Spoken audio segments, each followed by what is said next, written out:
안녕하세요. 사유하다입니다.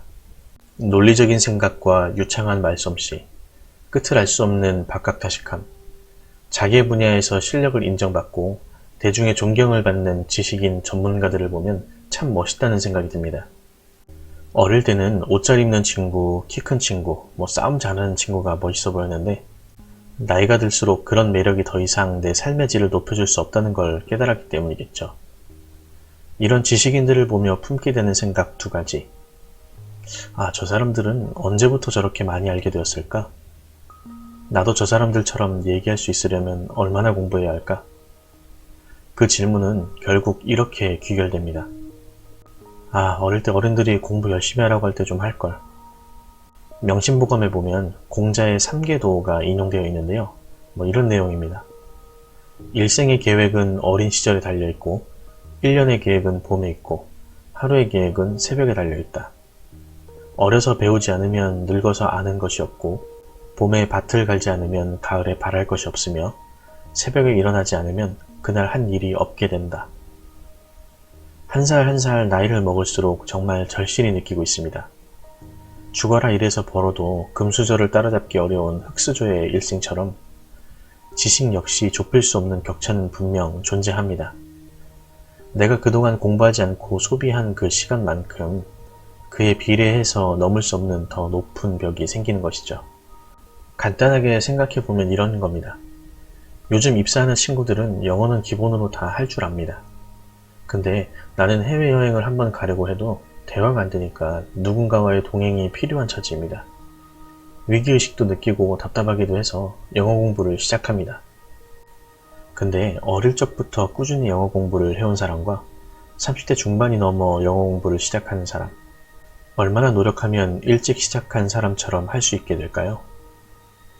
벌어진 격차에 일종의 절망감을 느끼는 이유는 그 격차를 따라잡기가 현실적으로 정말 어렵기 때문입니다.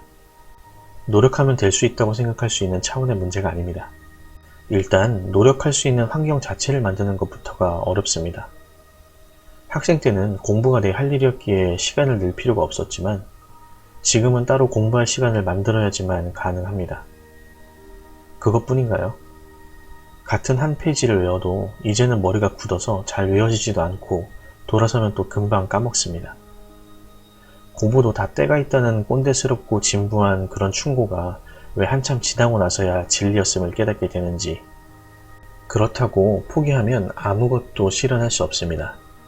늦은 것은 늦은 것이고 하고 싶은 게 있다면 혹은 부러운 것이 있다면 주저없이 배움의 길을 가야 합니다. 사실 어떤 것도 시도하지 않고 욕심도 없다면 뭔가를 더 배울 필요도 없을 겁니다. 스트레스 받을 일도 없고 평온한 삶을 살지도 모르죠. 사실 저도 얼마 전까지는 그까짓 거 공부해서 어디다 써먹나 이런 생각을 많이 했습니다. 그러다 뭔가를 해보려고 하니까 배울 게 한없음을 깨닫게 되고 바보가 된 기분이고 어디서부터 어떻게 시작해야 할지 막막해지더라고요. 때론 고통스럽고 괜한 고생 사서 하는 거 아닌가 싶었지만 그럼에도 지금의 생활이 더 즐겁습니다. 의미 없이 흘러가던 제 삶에 동기가 부여되고 끝을 알 수 없지만 그래도 뭔가 하나씩 만들어 나가는 기분이 들기 때문입니다. 하다못해 도박을 하려고 해도 룰을 배워야 판에 낄 수 있습니다. 배움 없이는 어떠한 변화도 줄 수 없는 것이죠. 직장을 때려치우든 살림이나 육아를 포기하든 어릴 적 시험 공부하듯이 문제를 막 풀고 온갖 공식과 지식을 밀어넣을 만한 여유는 이제 없습니다.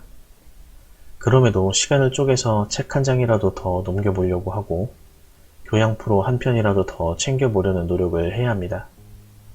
그런 배움의 노력을 통해서 분명 더 나은 삶으로 가고 있는, 그리고 자아를 실현해 가고 있는 나를 발견하실 수 있을 겁니다.